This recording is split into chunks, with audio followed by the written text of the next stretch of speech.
you. Tell them African scary. Let me see you do the African skag. Everybody do the African skag. Let me see you do the African skag. Okay, it's time to teach you some African skag. First, let's go to Ghana. I want you to put your toes to the floor and twist.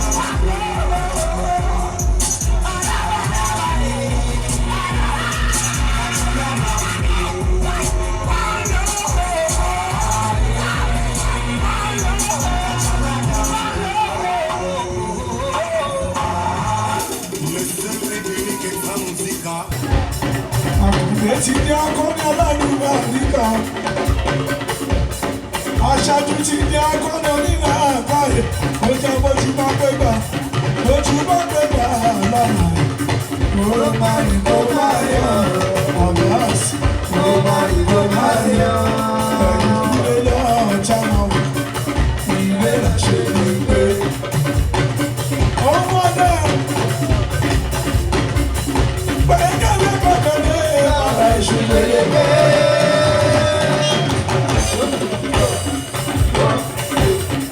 Agbada ògbóná ìrìnàjò ọjà mẹ́rẹ́gbẹ́ ẹja òun mẹ́rẹ́gbẹ́ ẹ̀sà mẹ́rẹ́gbẹ́ ẹja òun mẹ́rẹ́gbẹ́ ẹ̀sà òtútù ní ẹja lálẹ́ orí kọ́lọ́lá.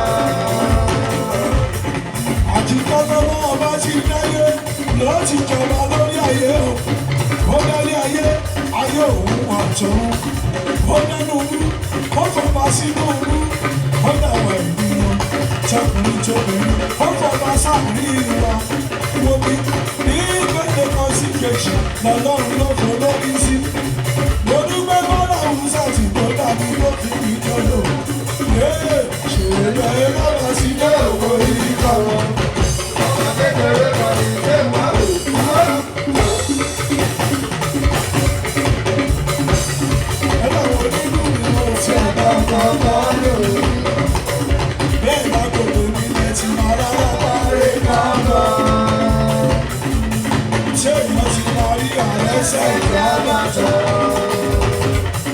Ètò ìsímọ́ èyí kì í ṣàlá o. Ètò ìsímọ́ ayé lèlé o. Àbímọ ní bọ́ọ̀lù ẹni orí bàbá lájẹ. Àbímọ ní Kwara ẹni orí bàbá lájẹ. Ẹ̀bá sì ní ìsọkúsọ. Ẹ̀sìn ìjàgbá yàtì. Ọmọ akẹ́kẹ̀ẹ́ tó máa ń ṣe gbé bàlù tó fẹ́ sọ pé kò sí náà. Ẹ̀jẹ̀ tí ó yẹ ìyá ni kò sí nínú pẹ̀lẹ́pẹ̀lẹ́pẹ̀lẹ́.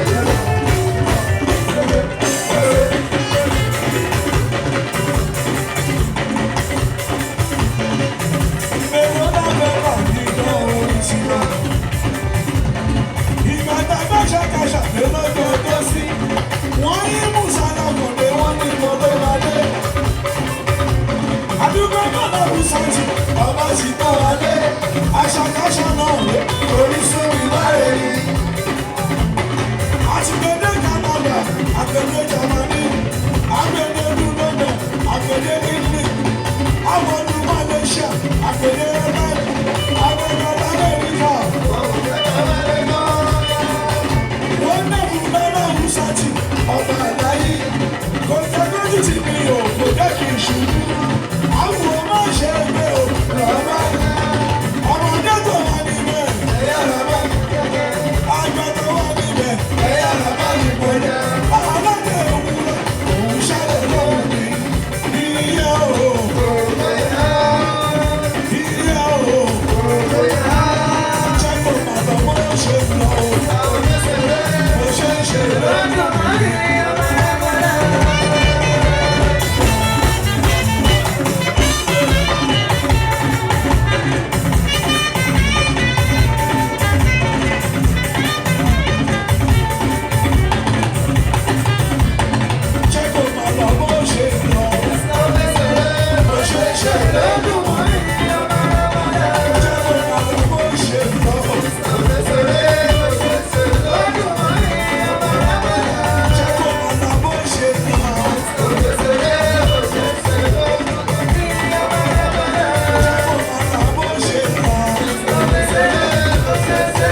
sílẹ̀.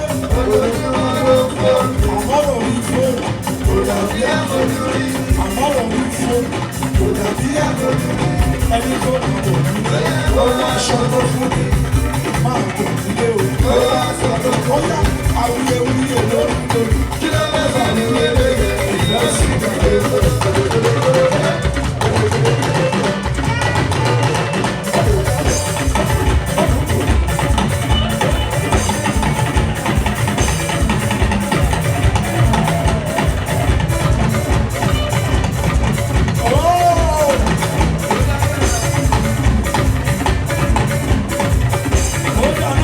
ọkọ mi ò jẹ́ òsì.